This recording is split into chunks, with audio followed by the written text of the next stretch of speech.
સૌપ્રથમ સમાચાર પ્રાપ્ત થઈ રહ્યા છે ભરૂચથી। ભરૂચમાં બાળકી પર દુષ્કર્મ અને હત્યા કેસમાં ફાંસીની સજા।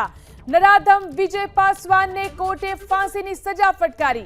ઘટનાના 72 દિવસમાં નરાધમ વિજયને કોર્ટે ફાંસીની સજા ફટકારી છે। 16મી ડિસેમ્બરે વિજય પાસવાને દુષ્કર્મ આચરી બાળકીની હત્યા કરી હતી।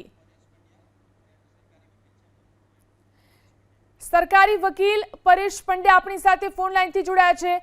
પરેશભાઈ, જે ભરૂચની જે ઘટના છે, બાળકી ઉપર દુષ્કર્મ થયું હતું અને ત્યારબાદ હત્યા કેસમાં ફાંસીની સજા ફટકારવામાં આવી છે, કયા પ્રકારનો ચુકાદો સંભળાવવામાં આવ્યો? આ કેસ આપણે સરકાર તરફે 72 દિવસમાં ચલાવીને પૂરો કર્યો છે, એક રેકોર્ડ છે અને એમાં ડેથ પેનલ્ટી જાહેર કરી છે। એનો જીવ ન જાય ત્યાં સુધી ફાંસીના માછડે લટકાવી રાખવાનો। અને સરકાર તરફે આ કેસ આપણે બિલકુલ સ્પેશિયલ પબ્લિક પ્રોસિક્યુટર તરીકે ફ્રીમાં લડી આપ્યો છે। સરકાર તરફે 1 પણ રૂપિયો ફી નથી લીધી આપણે આ કેસમાં।